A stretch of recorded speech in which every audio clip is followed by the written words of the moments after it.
What we need is a phenomenomally. Ah! A what? A phenomenomally. Ah! A what? A phenomenomally. Don't you know what that is? Hello and welcome back to the channel. My name is Eric, and if you are new here, this is where I love to talk about theater, theme parks, and immersive events, usually in Southern California. But today I'm talking about a theater, theme park / immersive event that I got to see in Las Vegas called the Phenomenomally at the Omega Mart. The search begins! Okay.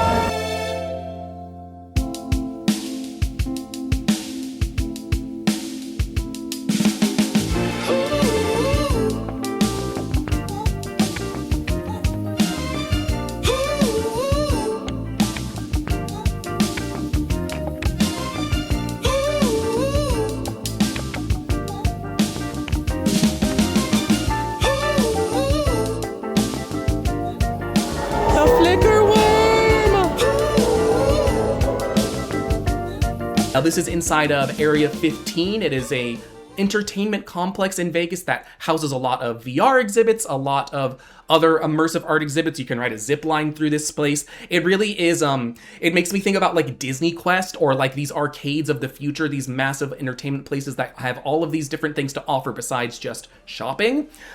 This is also where you'll find the recently opened permanent Universal Horror Nights exhibit that's opened. I didn't get to go to that on this trip, although I would love to see that at some point. And the centerpiece attraction of Area 15 is this Omega Mart. It is a fictional grocery store inside of this complex that on the outside, at first glance, if you weren't paying attention, you would think is this very normal, grocery store chain. But upon entering, you find very strange things on the shelves, like Corn PM, or cage-free toes, or camel sop. If you go to the produce section, you might find inspirational carrots or infinity melons. It's all very silly and quirky, and it sort of, this grocery store area spoofs our preconceived notions of like the things you expect to find in a store. Instead of laundry detergent, maybe you find personalized detergent with your name on it. What does that mean? You don't know at first, but upon further exploration, maybe you'll find some explanation for what's going on here. There is an additional experience that you can purchase. It was actually free back in 2021, but now it is a $3 upcharge if you would like to receive a boop card. Like this. This is my boop card. This is a card that designates you an employee in training at the Omega Mart. This is sort of the additional ARG experience you can participate in if you want to get a little more depth to the story of the world rather than just passively taking it on. You can take this boop card and tap it at different modules around the Omega Mart space where you will be watching employee training videos. You'll get more history on the fictional background narrative of who created the Omega Mart. You learn a lot more about the it's a pretty shady organization that created this Omega Mart. And as you are exploring the Omega Mart itself, you may find some doors that lead to places that don't quite look like they are part of the grocery store. One of the more iconic images I feel like has come out of Omega Mart is the door that you can open into a freezer that actually takes you into a back tunnel. You move through this chilled tunnel with these very squiggly, abstract Coke bottles that have been distorted. And as you go back, you find yourself in what looks like a gas station back room.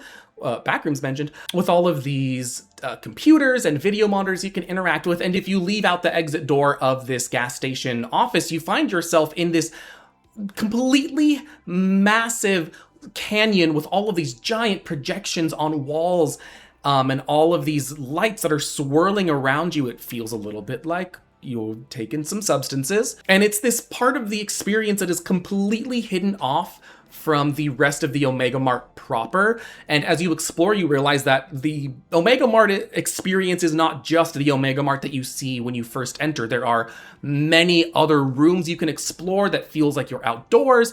You can go through a part of the experience that feels like you're in this manufacturing factory. If you head upstairs at the Omega Mart, you'll find these offices that tell you more about the corporation that runs the Omega Mart. And every piece of this experience is a different art exhibit that has been designed by a different artist. One of the things I really like about Meow Wolf is when they build an exhibition, not only do they use their in-house artists to design these attractions, but they also will commission artists who are local to the area where they are building the exhibit to design their own spaces. They give them a lot of creative liberty to design these spaces while also asking them to stay within the framework of the narrative world that they are building for this particular world. And you can tell at the Omega Mart, a lot of the space is based in native culture. A lot of the spaces have callbacks to like Vegas or the desert or the Grand Canyon. And I love that every Meow Wolf is not a copy of itself. Every single Meow Wolf location is its own completely unique world that so perfectly fits the place that it's built because it is partially designed and built by artists who know that space better than anyone who can create art based on it. And I am just such a fan of these highly detailed environments. I remember when I went back in 2021, I spent probably 5 or 6 hours just going through file cabinets, opening drawers, picking up pieces of paper and reading them and trying to understand how it fit into the world, and just trying to understand the fictional narrative that was built around this place that you do not have to engage in as a guest. I know that lots of people come to the Omega Mart just to see it as a beautiful visual art installation, and you can absolutely take it in on that level. But the fact that if you want to buy the boop card and go as deep as you want into the narrative of this place, you are allowed to do that, and it's all there. The world is so cohesive. There are no seams you can find in the construction of this alternate world that you're experiencing. And what I really appreciate about Meow Wolf's storytelling is that they are not out to give you a fully comprehensible experience. They appreciate the experience of living in the unexplainable. Like, yes, you can learn about the corporate espionage happening behind the scenes at the Omega Mart, but it's never going to really explain the science of how any of this can all coexist all at once. It just wants you to live in the weird and the unreality of it all. And I find that so refreshing compared to these other stories you find in TV and film that go way too far into trying to explain every bit of lore of how the science works and what the characters are doing. And it all gets a little, sometimes you can explain something too much and it loses its allure because it was more fun when it stayed a mystery. And Meow Wolf wants to stay a mystery because it knows that that is where most of the fun of an experience like this lives. And that brings me to the Phenomenomally, which is the reason I wanted so badly to go back to the Omega Mart, because this experience, I've always said, it needed a little more juice in terms of the people who are there in the space interacting with you. Yes, you can sometimes talk to employees of the Omega Mart, but they're like actual employees who are like working the checkout because you can't actually buy stuff at the Omega Mart. They can like kind of sidestep into like a character if you want, but that's not what they're being paid for. I want paid actors telling me a really cool, really interesting, unique story that could only happen in a place like an Omega Mart. So what is the Phenomenomally? The Phenomenomally tells the story of a group of 5 interdimensional travelers who are following the migration of the Flickerworm. We're here for the Flickerworm migration! George, I see a Flickerworm. Oh, I see a Flickerworm. Waveland, you don't see a Flickerworm yet. That's not happening for another 20 minutes in the desert. The Flickerworm. Oh, worm? Oh, worm? Okay. Yes, the Phenomenomally is happening at all 5 Meow Wolf locations. This is a seasonal summer event, and this is the same story that you'll find at every location. However, they have made small changes to every Phenomenomally show to better fit the location that it's based in. In this case, the Phenomenomally begins inside of the Omega Mart store, but then branches out into all parts of the experience, and then culminates in a big finale number that happens inside of the Grand Canyon projection area in the backspace of the Omega Mart. And immediately, my boyfriend Jerry and I were so smitten with the costuming of these characters as they arrive inside of the Omega Mart. They barge their way in. You have a yellow lady, you have guy in red Hawaiian shirt, you have man with laundry basket on his head, you have person in an avocado suit, I think, and then you have Domino, the only character I actually remember the name of because they were my favorite part of the Phenomenally. I'm going to talk a lot about Domino. Oh my goodness, my name is Domino. Hi. I'm from the Andromeda Galaxy, and I've been trying to crack into the American top 40 for like centuries. So I need all the PR I can get. So like, I have a YouTube channel. You do? Yeah, so I can get you out I there. hope you have a lot of followers. Nah, not really. Well, you will now. Okay, great. I hope so. And as these lovely travelers enter the Omega Mart, they immediately announce that they are here to witness the migration of the Flickerworm and that they need our help to open the dimensional portal that will bring the Flickerworms into the Omega Mart. Why? What? How? Again, Meow's specialty is not actually explaining what any of these things are. Their specialty is enveloping you in these worlds with visuals and audio and technical spectacle. And that is what Phenomenally also brings a lot of in its execution. So there's a few things I can compare the Phenomenally to in terms of its structure. It is Sleep No More in that it branches off into many different rooms of the Omega Mart. There are multiple characters that you can follow and go on different side quests with. It is also very similar to the Back to the Future experience that was at Universal Fan Fest a few years ago, in that it is a repeating loop that happens. It's about a 45-ish minute show that starts at the top of the hour, has a 15-minute break, and then restarts at the top.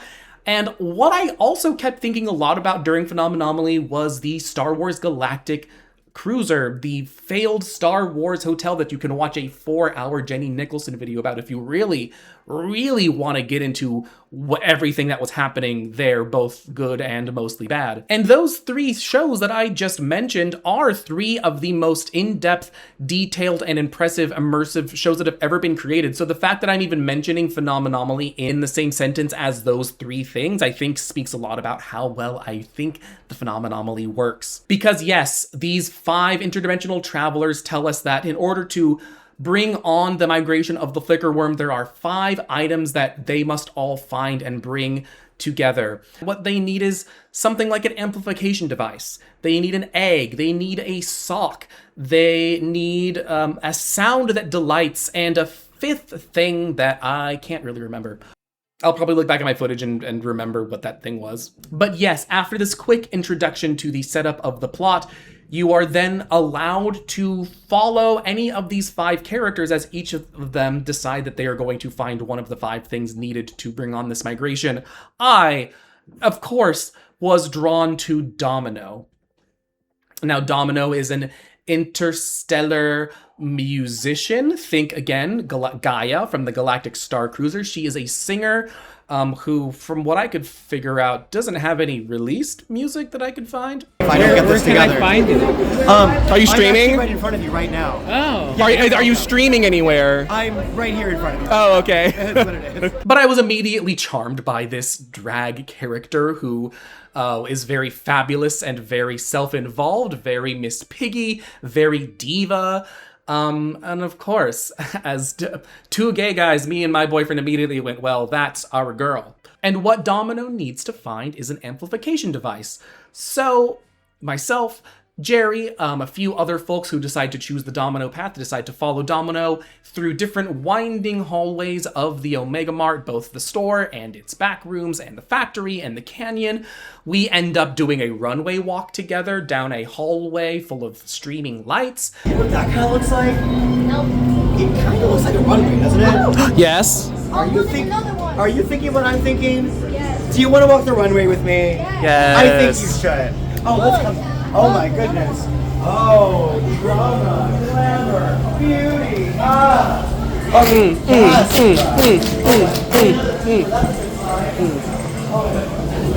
We can't get sidetracked though. We have to keep searching. And what we end up finding inside of a couch cushion in a break room is a microphone.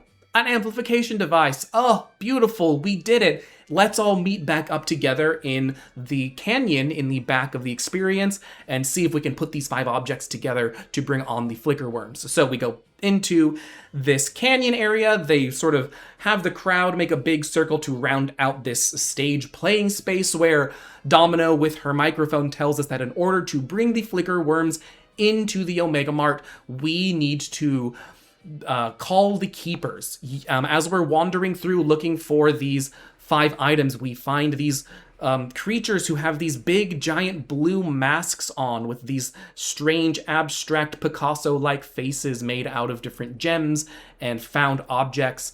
These creatures are very silent, but they walk around doing strange things with their hands, very silent clown type characters, and there's a lot of them who are just inhabiting this space. We need to bring the keepers together using this amplification device.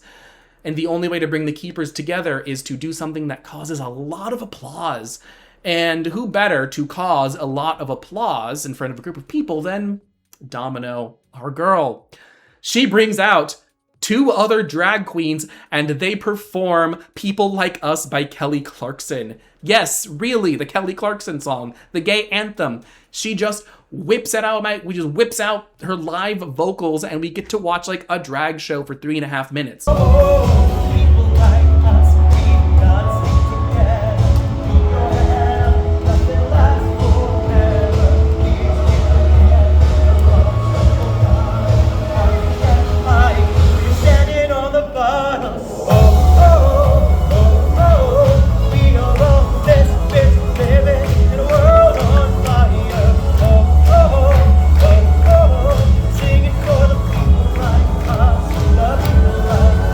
Now, the side note I'll add to this is that from what I've gathered, the idea of needing to do something that causes a lot of applause to bring on the keepers to open the door to the Flickerworms, the applause moment can kind of be anything. I've seen videos where instead of this drag number that happens, they bring in acrobats or they bring in belly dancers from the community.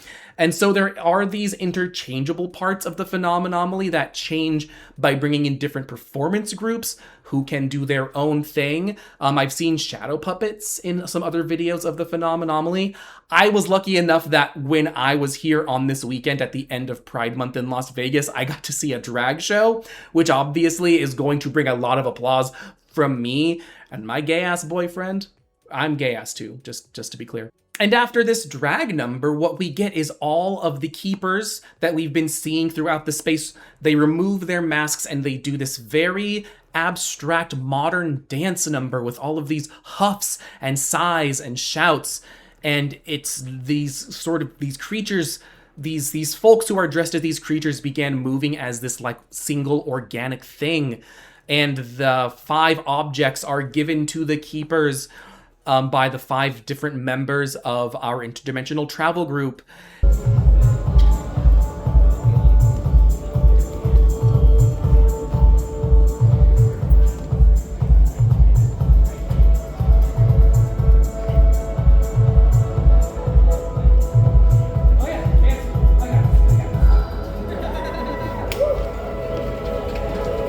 And what that does is open up the dimensional portal to bring in the Flickerworm, which is this giant inflatable rainbow puppet that looks like a mix between some kind of microscopic parasite or a dragon, or I don't know what it is.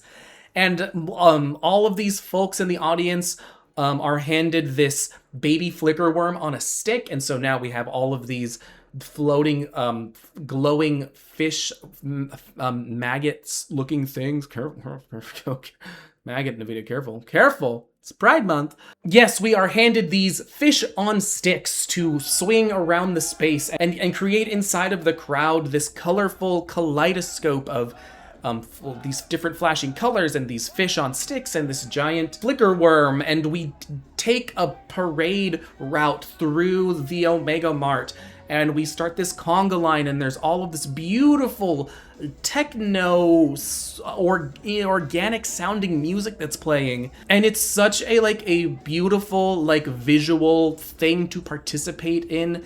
that I was like, my heart was so full with joy as I'm seeing all of these color and art and this perfect melding of science and visuals and sound. And I think that once it's ended and the Flickerworm goes away and the actors take their break to reset for the next show and we hand back our fish on sticks, I'm just sitting there going, I don't know how you could improve upon this style of show any more than they did with the Phenomenally. I think about how so often with immersive theater, there's always this feeling of missing out if you are not interacting enough. Or these feelings of like, sometimes crowds are just too big and too unmanageable and it's too hard to move people through a space in an effective way without losing what is great and personal about the storytelling you can do inside of immersive theater. And there are so many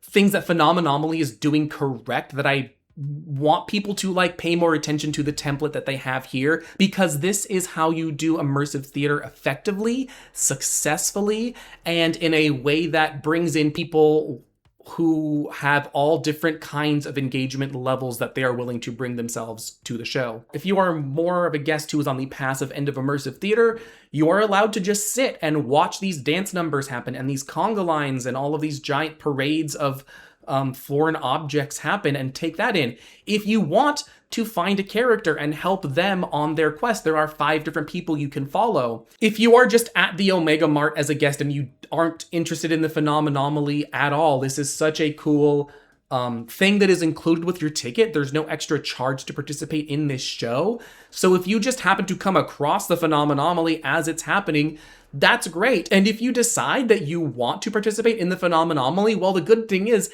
it happens every hour for a few hours in the middle of the day. So you can always restart and jump into the show if you joined it halfway through earlier.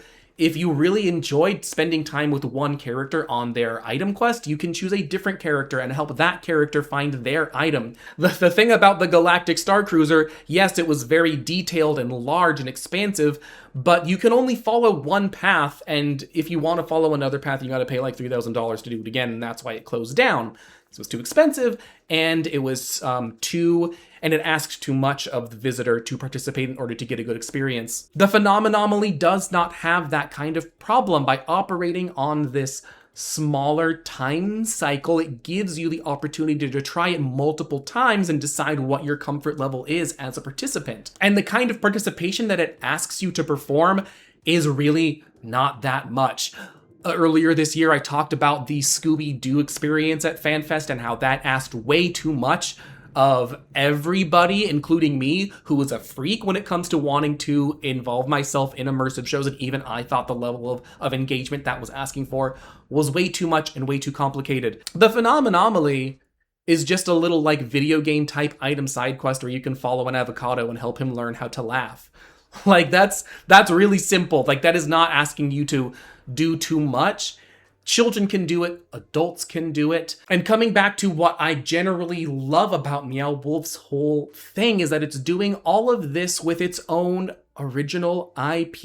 You do not have to come to this place with preconceived ideas of who these characters are. You are allowed to come and let yourself be fully surprised. And I think it is a testament to how impressive and unique Meow Wolf's visual design language is that it is so easy to immediately attach yourself to the characters like the ones in Phenomenally and just feel like you already immediately get what their whole thing is. So like, yes, obviously, if you are in Las Vegas and you want to do something that is not gambling or a Cirque du Soleil show, I cannot recommend this enough. It runs through the rest of the summer. It only is happening, I believe, Wednesdays through Sundays, and it only happens from 2 p.m. to 6 p.m. So if you want to come to the Omega Mart and not have to be present for this massive show spectacle that's happening, you can also come a little bit earlier and maybe leave, but this is the reason to go. This is the reason to go back if you've been. I went back to the Omega Mart for a second time and I enjoyed it just as much, if not even more, because of this special thing that is just included with your ticket that you get to be a part of if you want to. Now, on this, like the logistical operational side of things, I do see the wear and tear of some of the exhibits inside of the Omega Mart. There are a couple buttons that don't work. There's a lot of places where paint is chipping or paper is being torn. I really would love if they could maybe in the off season have like a renovation period where they can spruce up the space, make it a little bit fresh, because I can kind of feel the wear and tear that comes with any kind of experience that allows any guest to be as hands-on as they are allowed to be with Omega Mart. I also see a lot of cracks in the accessibility on offer at not just the Omega Mart, but all the Meow Wolf locations that I have not visited in person but seen videos of. You know, they're known for things being hidden behind tunnels that you have to crawl through, or heavy doors that you have to pull open that don't stay open.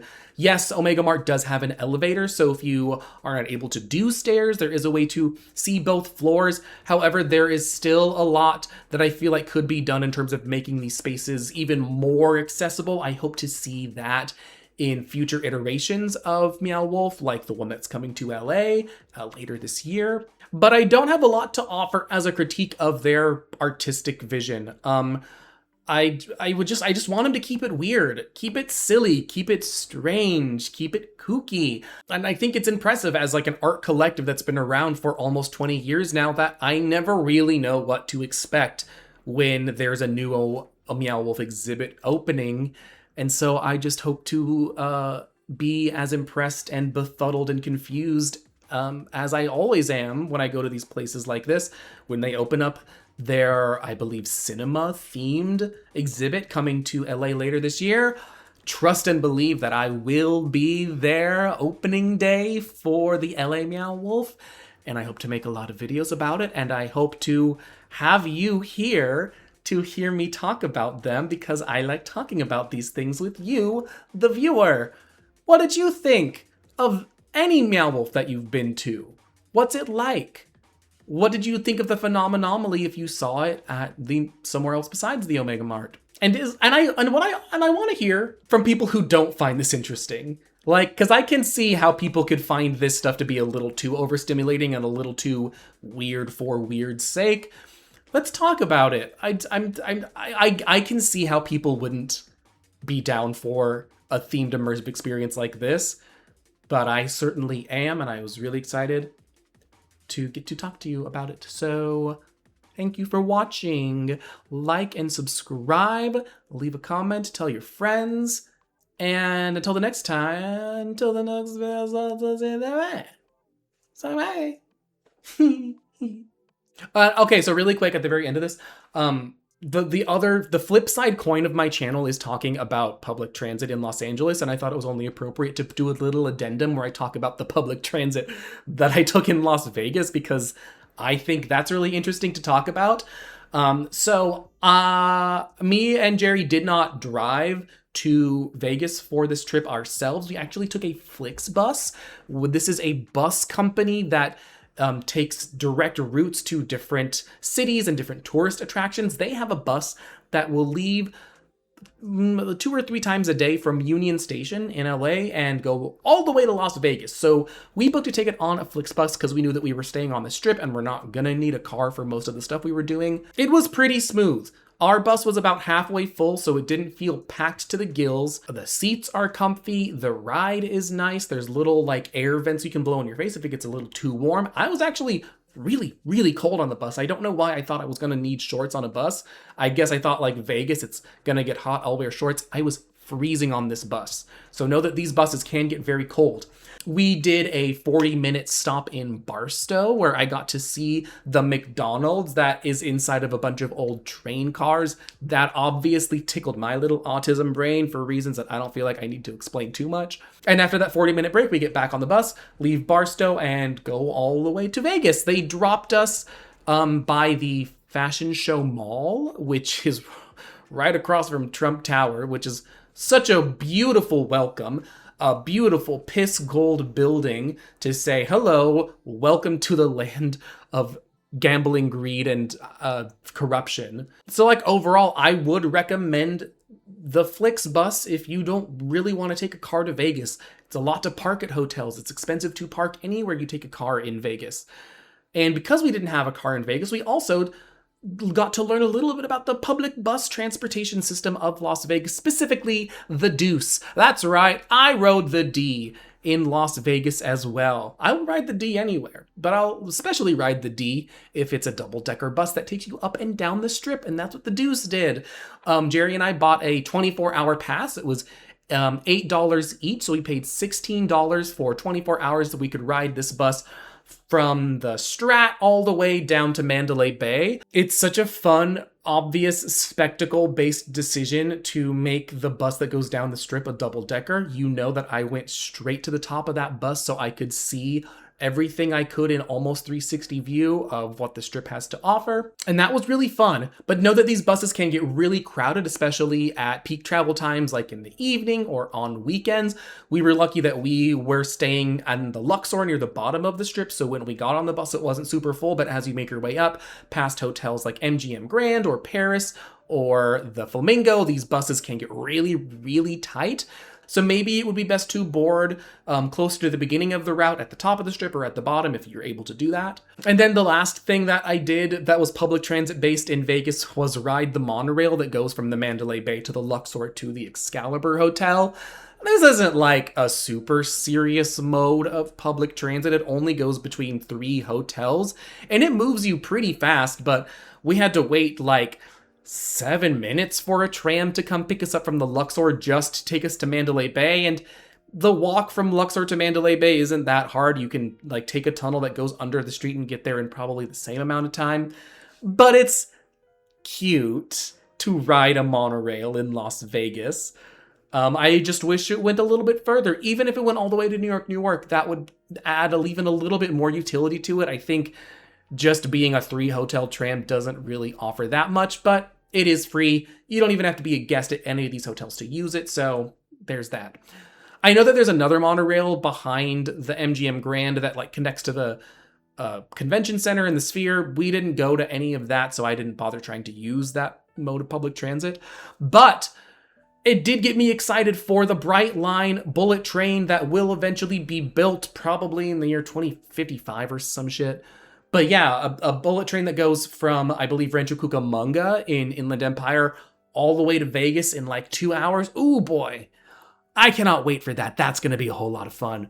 And hopefully I get to cover that on this channel too in 2055 when all my hair is gone. Anyway, if you watched all of this, thank you. I'm trying to do more bridging of the getting there part in the name of my channel, because I do think getting to places is also as interesting as sometimes the things you do in those places. So that's why I wanted to talk about buses and trams. Anyway, now we're done. You can go now. I'm super sweaty and it's so hot in my room, so I'm gonna turn the fan on now. Thanks for watching. Bye.